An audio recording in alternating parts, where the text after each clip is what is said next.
ವೀಕ್ಷಕರೇ ನಮಸ್ಕಾರ. ರಾಜ್ಯದಲ್ಲಿ ದಿನಕ್ಕೊಂದರಂತೆ ಇದೀಗ ಪ್ರಜ್ವಲ್ ರೇವಣ್ಣ ಅವರ ಪೆನ್ ಡ್ರೈವ್ ಕುರಿತಂತೆ ಹೊಸ ವಿಚಾರಗಳು ವಿಚಿತ್ರವಾಗಿ ಹೊರಗೆ ಬರ್ತಾ ಇದೆ.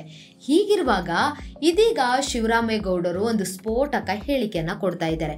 ಅದಕ್ಕೂ ಮುಂಚೆ ದೇವರಾಜೇಗೌಡರ ಆ ಡಿ.ಕೆ. ಶಿವಕುಮಾರ್ 100 ಕೋಟಿ ವಿಚಾರ ನೋಡಿದ್ರೆ ಡಿ.ಕೆ. ಶಿವಕುಮಾರ್ ನನಗೂ ಅದಕ್ಕೂ ಸಂಬಂಧನೇ ಇಲ್ಲ ಅಂತ ಅಂದ್ರೂ ಕೂಡ ಶಿವರಾಮೇಗೌಡರು ಈಗ ಸತ್ಯವೆಲ್ಲವನ್ನ ಎಳೆಯಾಗಿ ಬಿಚ್ಚಿಟ್ಟಿದ್ದಾರೆ.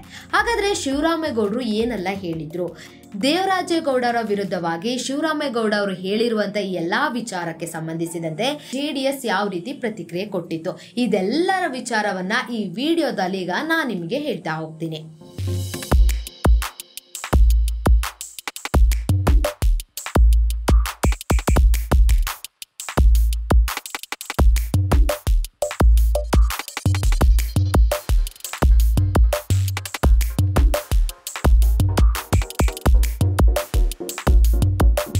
ಬಿಜೆಪಿ ಮುಖಂಡ ವಕೀಲ ದೇವರಾಜೇಗೌಡ ಅವರೇ ಸಂಸದ ಪ್ರಜ್ವಲ್ ರೇವಣ್ಣ ಅವರ ಪೆನ್ ಡ್ರೈವ್ ಅನ್ನ ಮಾರಾಟಕ್ಕೆ ಇಟ್ಟಿದ್ದರು.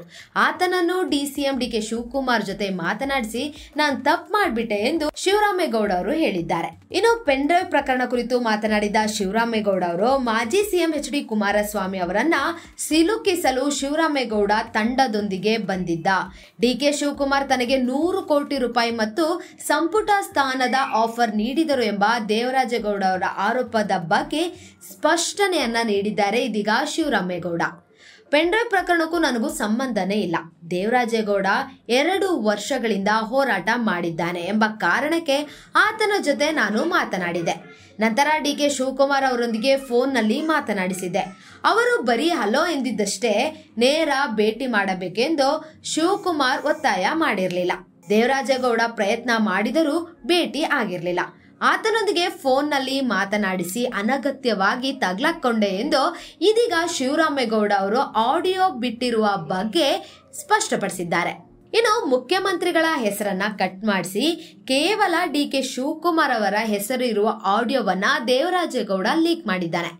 ಪೊಲೀಸ್ ಭಾಷೆಯಲ್ಲಿ ಎಸ್ಐಟಿ ಅವರು ಆತನನ್ನ ಮಾತನಾಡಿಸಿ ಕ್ರಮ ತೆಗೆದುಕೊಳ್ಳಬೇಕು, ಇನ್ನು ಏನೇನಿದೆ ಎಂಬುದನ್ನ ಪತ್ತೆ ಮಾಡಬೇಕು ಎಂದು ಆಗ್ರಹಿಸಿದ್ದಾರೆ.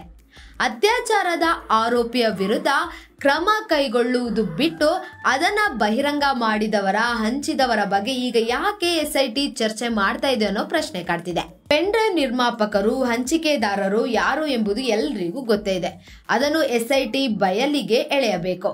ಏಪ್ರಿಲ್ 29ರಂದು ಎಂಜಿ ರಸ್ತೆಯಲ್ಲಿರುವ ನನ್ನ ಸ್ನೇಹಿತನ ಬಟ್ಟೆ ಅಂಗಡಿಯಲ್ಲಿ ದೇವರಾಜೇಗೌಡನನ್ನ ಭೇಟಿ ಮಾಡಿದ್ದೆ. ಸುಮಾರು 15 ಜನರು ಜೊತೆಗಿದ್ದರು.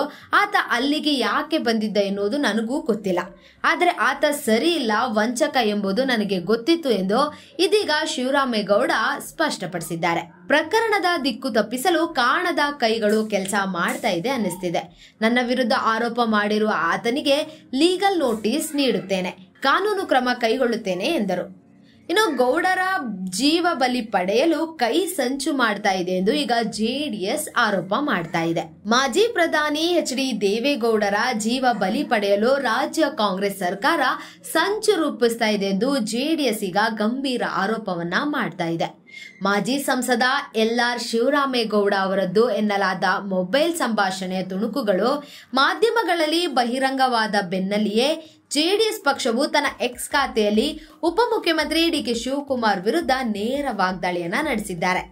ದೇವೇಗೌಡರ ಕುಟುಂಬವನ್ನ ಮುಳುಗಿಸಲು ಕಾಂಗ್ರೆಸ್ ಸರ್ಕಾರ ವ್ಯವಸ್ಥಿತ ಹುನ್ನಾರ ನಡೆಸಿ ಯೋಜಿತವಾಗಿ ಟಾರ್ಗೆಟ್ ಮಾಡ್ತಾ ಇದೆ. ಹೊಂಚು ಹಾಕಿ ಸಂಚು ಮಾಡುವ ವಿಚಾರ ಕಾಂಗ್ರೆಸ್ಸಿಗೇನು ಹೊಸದಲ್ಲ. ಅಸಲಿ ಮುಖ ಕಳಚಿ ಕೆಳಗೆ ಬಿದ್ದಿದೆ. ಈಗ ಜೆಡಿಎಸ್ ಎಕ್ಸ್ ಖಾತೆಯಲ್ಲಿ ಹೀಗೆ ಹಂಚಿಕೊಂಡಿದ್ದಾರೆ. ಸತ್ಯ ನಿಮ್ಮ ಮುಂದೆ ಇದೆ. ನಿಮ್ಮ ಅಧ್ಯಕ್ಷರೇ ಪೆನ್ ಡ್ರೈವ್ ಫ್ಯಾಕ್ಟರಿಯ ಓನರ್ ಎಂದು ಸಿಡಿ ಶಿವಕುಮಾರ್ ಗ್ಯಾಂಗ್ ನಡೆಸಿದ ಪೆನ್ ಡ್ರೈವ್ ಹಂಚಿಕೆ ಹೇಯ ಕೃತ್ಯದ ಸಂಚುಗಳೇ ಅವೆಲ್ಲ ಎಂದು ದೇವರಾಜೇಗೌಡರ ಹೇಳಿಕೆಯ ನಂತರ ಹೊರಬಿದ್ದಿರೋ ಆಡಿಯೋ ಟೇಪ್ಗಳೇ ಮಹಾ ಸಂಚಿನ ಮಹಾ ಕಥೆಯನ್ನ ಬಿಚ್ಚಿಟ್ಟಿದೆ ಎಂದು ಇದೀಗ ಜೆಡಿಎಸ್ ಆಕ್ರೋಶವನ್ನ ಹೊರಹಾಕ್ತಾ ಇದೆ. ಈಗ ಹೇಳಿ, ಯಾರು ಮೆಂಟಲ್ ಎಂದು ತೀಕ್ಷ್ಣವಾಗಿ ಪ್ರಶ್ನಿಸಿದೆ. ಅಶ್ಲೀಲ ವಿಡಿಯೋಗಳನ್ನ ಪೆನ್ ಡ್ರೈವ್ ರೆಡಿ ಮಾಡಿದ್ದೇ ಶಿವಕುಮಾರ್. ಮೋದಿ ಕುಮಾರಸ್ವಾಮಿ ಅವರ ವಿರುದ್ಧ ಅಪಪ್ರಚಾರ ನಡೆಸಲು ಇಡೀ ಸಂಚು ಅನುಷ್ಠಾನಕ್ಕೆ 4 ಪ್ರಮುಖ ಸಚಿವರ ಸಮಿತಿ ರಚಿಸಿದ್ದೇ ಡಿ.ಕೆ. ಶಿವಕುಮಾರ್. ದೇವೇಗೌಡರನ್ನ ಸಾವಿನ ದವಡೆಗೆ ನೂಕುವುದು ಈ ಸ್ಲೀಪರ್ ಸೆಲ್ ಟಾರ್ಗೆಟ್ ಆಗಿದೆ. ವಕೀಲರಾದ ದೇವರಾಜೇಗೌಡರೇ ಸ್ವತಃ ಬಿಚ್ಚಿಟ್ಟ ಈ ಸತ್ಯವನ್ನ ಹಾಗೂ ಆಡಿಯೋ ಟೇಪುಗಳು ಶತಮಾನದ ಇತಿಹಾಸ ಹೊಂದಿರುವ ಕಾಂಗ್ರೆಸ್ ಪಕ್ಷದ ಮಾನವನ್ನ ಬೀದಿ ಬೀದಿಯಲ್ಲಿ ಹರಾಜಾಗ್ತಿದೆ. ಕಂಡವರ ಮನೆಯಲ್ಲಿ ಸಾವು ಬಯಸುವ ಕಾಂಗ್ರೆಸ್ಸಿಗೆ ಧಿಕ್ಕಾರ ಎಂದು ಜೆಡಿಎಸ್ ಕಿಡಿಕಾರಿದೆ. ಇನ್ನು ಜೆಡಿಎಸ್ ವರಿಷ್ಠ ಎಚ್.ಡಿ. ದೇವೇಗೌಡರನ್ನ ಭೇಟಿ ಮಾಡಿದ ಆರ್ ಅಶೋಕ್ ಅವರು ಭೇಟಿಯ ಬಳಿಕ ಮಾತನಾಡಿದ್ದಾರೆ. ಸಂಸದ ಪ್ರಜ್ವಲ್ ರೇವಣ್ಣ ಪ್ರಕರಣಕ್ಕೆ ಸಂಬಂಧಿಸಿದಂತೆ ದೇವರಾಜೇಗೌಡ ಸ್ವತಃ ಹೇಳಿಕೆ ನೀಡಿ ಡಿಕೆ ಶಿವಕುಮಾರ್ ಅವರ ಧ್ವನಿ ಮುದ್ರಣ ಬಿಡುಗಡೆ ಮಾಡಿದ್ದಾರೆ. ನಿಜ ಇರುವುದಕ್ಕೆ ದಾಖಲೆ ಬಿಡುಗಡೆ ಆಗಿದ್ದೆ ಎಂದು ಈಗ ಅಶೋಕ್ ಅವರು ಹೇಳಿದ್ದಾರೆ. ಲೋಕಸಭಾ ಚುನಾವಣೆಯ ಸಮಯದಲ್ಲಿ ಎಚ್ಚರವಾಗಿರಬೇಕೆಂದು ಹೀಗೆ ಮಾಡಿದ್ದಾರೆ.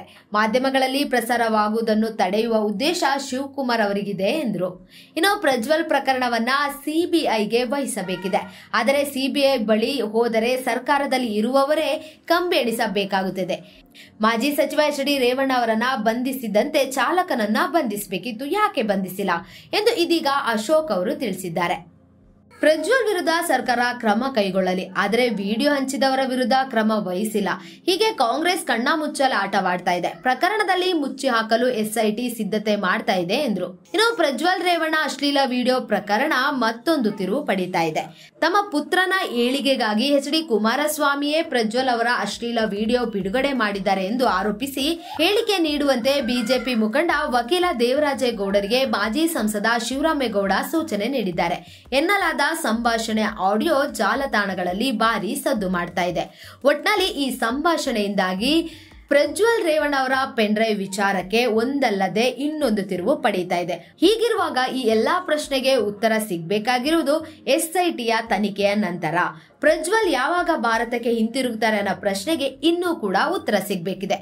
ಮತ್ತಷ್ಟು ಅಪ್ಡೇಟ್ಗಾಗಿ BN TV ಯೂಟ್ಯೂಬ್ ಚಾನೆಲ್ನ ಲೈಕ್ ಮಾಡಿ, ಸಬ್ಸ್ಕ್ರೈಬ್ ಮಾಡಿ.